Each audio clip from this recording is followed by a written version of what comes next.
Hello, friends, and welcome back. Today, we're comparing 3 Reddit stories about defending what's yours. One neighbor threatens over noise, a contractor destroys a yard before a sale, and a brother-in-law demands veterans tickets. Each story asks, what do you owe to someone who feels entitled to your space, your honor, or your property? Stick around until the end because we're going to compare all 3 and decide which one really delivered the best outcome. And I want you to vote in the comments on which story deserved the win. My neighbor threatened to make our lives a living hell because I sanded a wall at 7:45 p.m. My fiance and I moved into our first rental about 15 months ago. I was 24, she was 25, and we were stupidly excited about finally having our own place. It wasn't fancy, but it was ours. One side of the house turned out to be perfect neighbors, friendly, normal, the kind of people you wave to and occasionally chat with. The other side, unfortunately, came with a couple in their mid-50s who have made our lives quietly miserable ever since. The warning signs showed up almost immediately. About 3 weeks after moving in, we decided to have a small housewarming. Nothing wild, maybe 15 people, music kept low, everything wrapped up by 11:30 on a Saturday night. We thought we were being courteous by letting the neighbors know ahead of time. When we knocked on their door, I barely got 2 sentences in before the wife cut me off and snapped that our afternoon music had already been too loud because her husband was recovering from a stroke. We were genuinely mortified. We apologized over and over, and we had no idea, wished him well, and reassured her that the gathering would be quiet and short. She didn't soften at all, just stared at us like we'd personally caused his illness. Their hardship wasn't a reason for empathy, it was a preloaded weapon. From day one, they framed your normal life as a personal attack, making any negotiation impossible. From there, things escalated into a year-long pattern of harassment. Any normal household noise set them off. Hoovering, wall-banging. Hairdryer, wall-banging. Music at a reasonable volume in the middle of the day, wall-banging. It didn't matter what time it was. We could be existing at 3 in the afternoon and suddenly hear furious thuds coming through the wall. On top of that, they deliberately wind our dogs up from their garden, whistling, shouting, rattling the fence, then immediately complain about barking. Once they threw something over the fence that one of our dogs swallowed, we ended up at the vet with an obstruction scare. We couldn't prove it was them, but the timing wasn't subtle. Today was the breaking point. I've been doing some DIY to get the spare room ready as a nursery. My partner's pregnant, and we're trying to make things nice before the baby arrives. I deliberately only work during reasonable hours. Today I started at midday, but I had to leave for a hospital appointment halfway through. When I got back, I finished sanding between 7:30 and 8 in the evening. It's still light here until 10, and our lease explicitly allows power tools until 9. At 7:45, the husband came storming over. No knocking, just straight up, red-faced, already angry. He told me his wife goes to bed at 6 in the evening and that I was bang out of order. I apologized and explained I was nearly finished, 10 minutes max. He got louder, more aggressive. I apologized again, but told him calmly that his wife's early bedtime wasn't something I could reasonably plan my life around. I suggested earplugs or closing windows instead of expecting total silence. That's when he threatened to wake us up at 4 in the morning. I looked at him and said, "Knock yourself out, mate." That set him off completely. He squared up to me and said, "You'll regret that. I'm going to make your lives a living hell." No yelling from me, no swearing, just him standing there trying to intimidate me on my own driveway. I finished sanding, packed up, and went inside. But my hands were shaking by the time I closed the door. The threat is the gift. It moves the conflict from passive-aggressive fog into the clear territory of harassment, giving you the concrete grounds for official action you previously lacked. What makes this worse is the context we already knew. Other neighbors have quietly warned us about him. Apparently, he's damaged previous tenants' property and was once caught kicking someone's cat. Legally, we're well within our rights. Council only considers noise nuisance between 11 at night and 7 in the morning, but legality doesn't stop someone unhinged from escalating. Our real worry isn't a noise complaint, it's our cars, the house, our dogs, and the stress this puts on my pregnant partner. Living like you're constantly waiting for retaliation wears you down fast. We do have cameras, but cameras don't stop someone from doing something stupid. They just record it afterward. That's not much comfort when you're lying in bed wondering if tomorrow's the day something gets smashed or poisoned or set on fire out of spite. And with a baby on the way, we don't need this constant edge of anxiety hanging over us. We've taken action now. Cameras have gone up covering the front, and another one is on the way for the back fence. We've made a police report, and an officer's coming out in the next couple of days to get a full statement. The Housing Association has been notified and is contacting us as well. I hate that it's come to this, but we're done trying to placate people who think the world should revolve around them. If he really wants to make our lives hell, he's picked the worst possible time to try. We're documenting everything, following the rules to the letter, and letting people with actual authority handle it. Funny thing is, if they just left us alone in the first place, we'd never have needed to know how many options we actually have. And our second story. My wife thinks I'm selfish for not giving her brother the tickets I earned for my military service. I've been with my wife for 19 years now. We've built a life together, raised kids, dealt with the usual ups and downs. She has an older brother that I tolerate mostly out of respect for her and for family peace. We're civil, but we've never been close. He's one of those people who always thinks the world owes him something, and over the years I've learned to keep my distance. I'm a veteran. I don't make a big deal out of it, and I don't bring it up unless it's relevant. Once a year, though, my local soccer team does a military appreciation night. Veterans and their families can get up to 5 free tickets plus parking. It's actually a really nice event. Before the game, the veterans and their families are invited down onto the field while the national anthem is played. It's one of the few times I feel genuinely appreciated without it being awkward or forced. This year, I got the email invitation and jumped on it immediately. 5 free tickets. I was honestly excited. I showed my wife, asked if she wanted to go, and she said no, she's not into soccer and didn't feel like dealing with the crowds. Fair enough.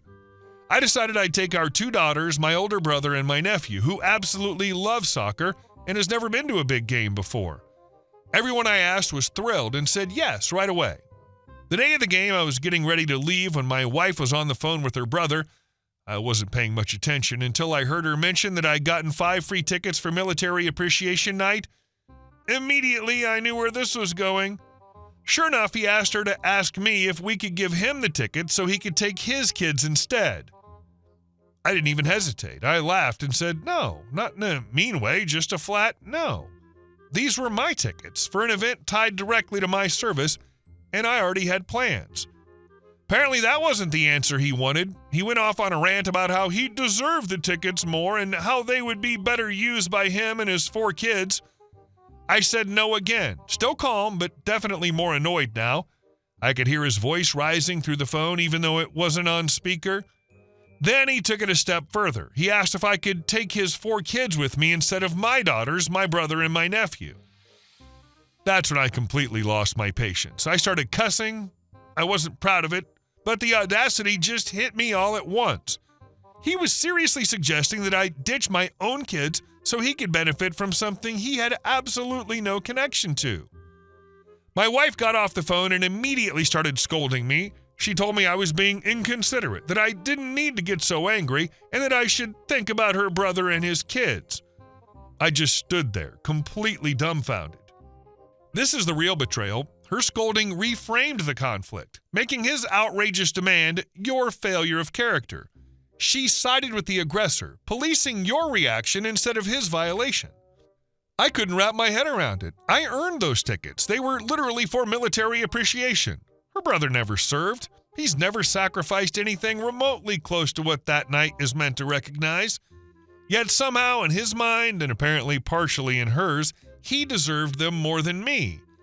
I told her that I wasn't canceling my plans with my daughters, that I wasn't giving away tickets meant for veterans, and that her brother was out of line. If he wanted to take his kids to a game, he could buy tickets like everyone else. I went to the game anyway. I took my daughters, my brother, and my nephew. We stood on the field during the anthem, watched a great match, and made a really good memory together. But the whole situation left a sour taste in my mouth. I don't ask for much. I don't expect special treatment, but when something is specifically meant to honor service, I don't think it's wrong to say no to someone who feels entitled to it just because they want it. The turning point isn't the brother's entitlement, it's your wife's reaction. By scolding you, she transformed the conflict. It was no longer about his outrageous demand, but about your failure to meet it. She policed your tone instead of defending your right to what you earned. And our last story. My neighbor's construction crew destroyed my yard. The whole thing erupted like a bad pressure crack in drywall. I'm selling my house. The market's hot, but it's still a stressful circus. I'd spent last weekend with blood, sweat, and a lot of cash dolling up my landscaping for the photos and the first showing scheduled for today at 4 p.m. We're talking fresh mulch, perfectly edged beds, a restored little rock retaining wall, the whole 9 yards. It looked sharp. Then my neighbor started his project, a big retaining wall right on the property line. Fine, his land, his business. Yesterday they poured the concrete. From my kitchen window I saw the usual controlled chaos, the truck, the guy shouting, the flow. I didn't think much of it. That was my first mistake. This morning I went out to do some final touch-ups before the showing. What I saw made my stomach drop. It looked like a construction monster had taken a vengeful swipe at my yard. A massive 70 to 80 pound cornerstone had been ripped from my rock wall 10 feet away from their work zone. My lawn was a lunar landscape of deep concrete-filled boot prints trailing 30 feet into the property. My shed looked like it had a case of concrete chickenpox with droplets splattered across its side, and the piece de resistance, a 2-foot-tall mound of solid concrete like a grotesque modern art sculpture where the concrete truck had illegally washed out its chute on the back slope of my property.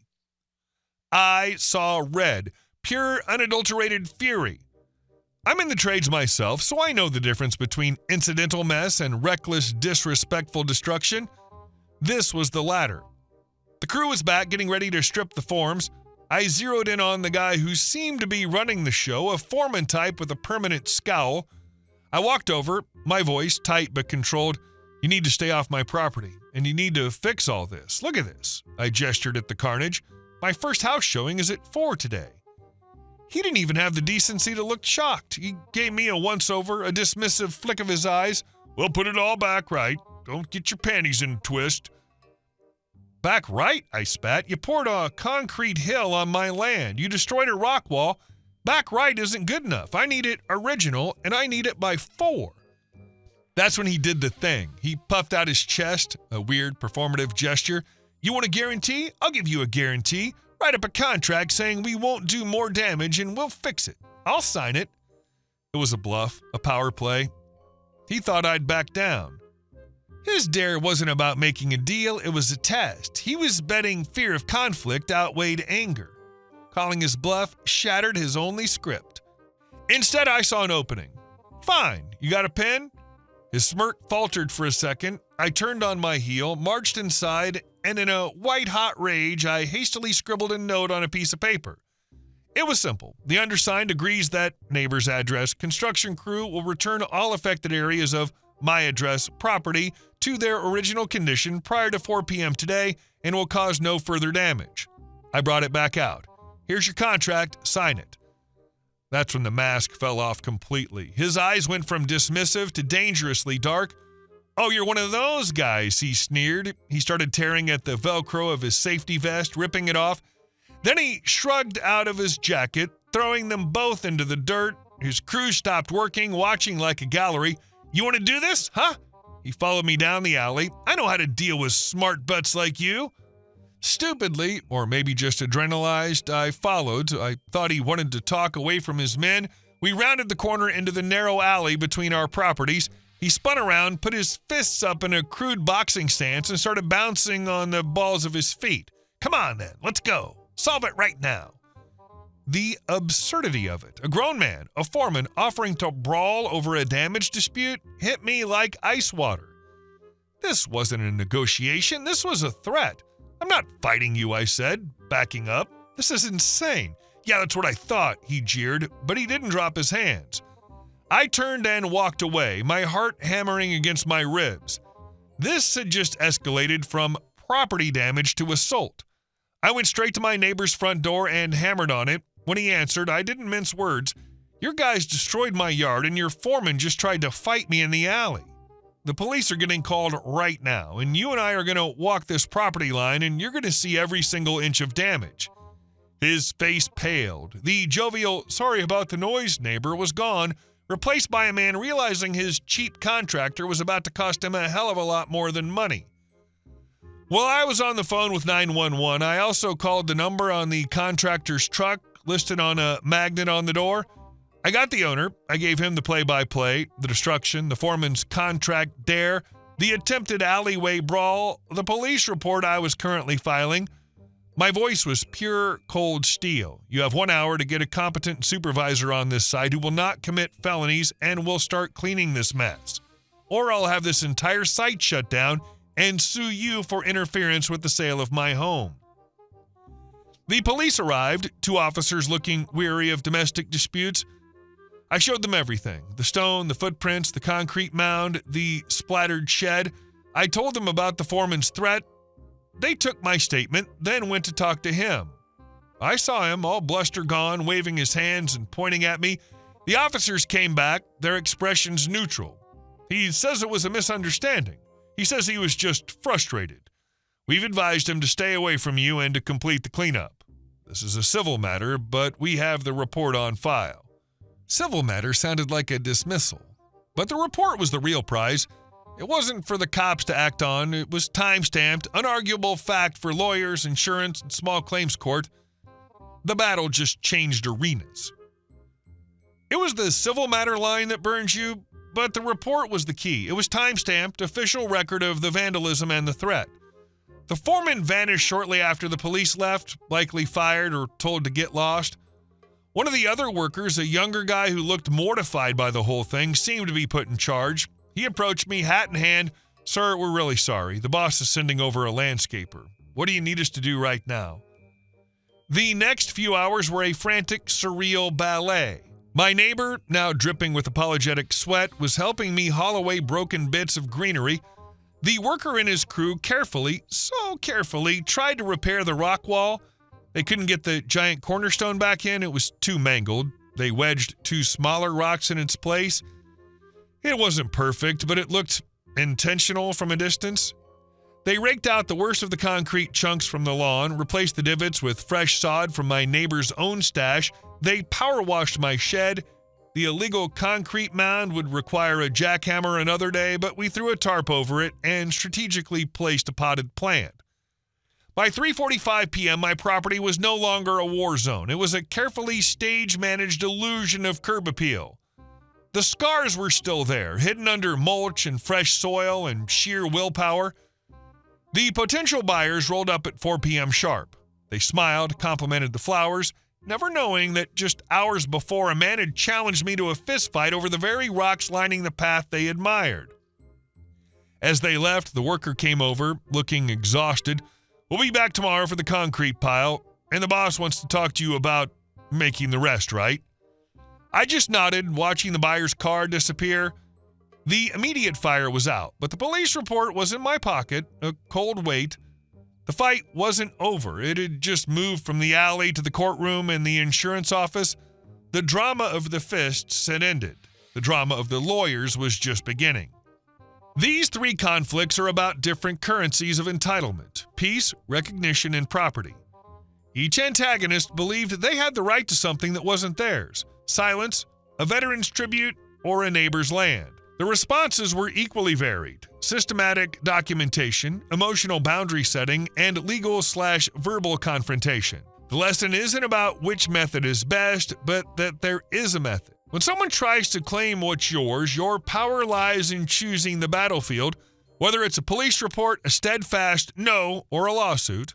Which story did you like most? Write in the comments. Oh, and don't forget to subscribe to our channel so you don't miss a new video every single day. Thank you all for watching the video. I'll see you in the next one.